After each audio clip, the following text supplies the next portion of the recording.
हम important facts पढ़ेंगे transformer के बारे में। तो चलिए शुरू करते हैं। ट्रांसफार्मर क्या होता है? एक तरह का स्टैटिक डिवाइस होता है। स्टैटिक डिवाइस का मतलब ये होता है कि इसमें किसी भी प्रकार से कोई घूमने वाला भाग नहीं होता है। अगर घूमने वाला भाग नहीं होता है तो इसमें घर्षण आने का मान क्या रहेगा? हमेशा 0 रहेगा।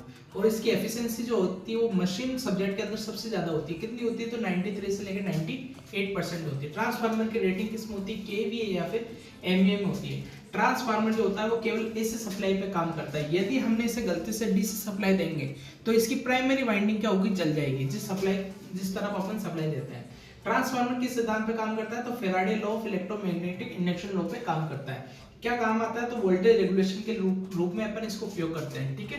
ट्रांसफार्मर में किन चीज का मान बदलता है और किन चीजों का मान नहीं बदलता वो जानते हैं। तो किन चीजों का मान बदलता है? तो voltage, current and phase difference के मान में परिवर्तन आता है। जबकि पावर, फ्रीक्वेंसी, मेन फ्लक्स और पर टर्न वोल्टेज का मान कभी भी नहीं बदलता है ट्रांसफार्मर में।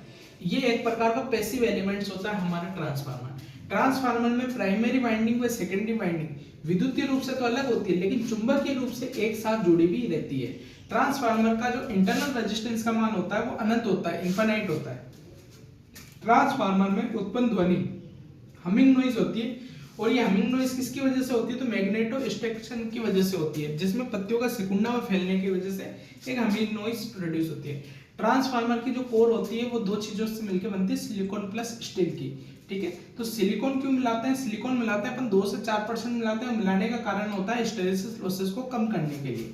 अब बात करते हैं कि ये जो सिलिकॉन प्लस स्टील का जो बनाया है इसे हम लेमिनेटेड करते हैं, छोटी छोटी पत्तियों से मिला के बनाते हैं। तो पत्तीनुमा क्यों बनाते हैं? तो एडी करंट लॉसेस को कम करने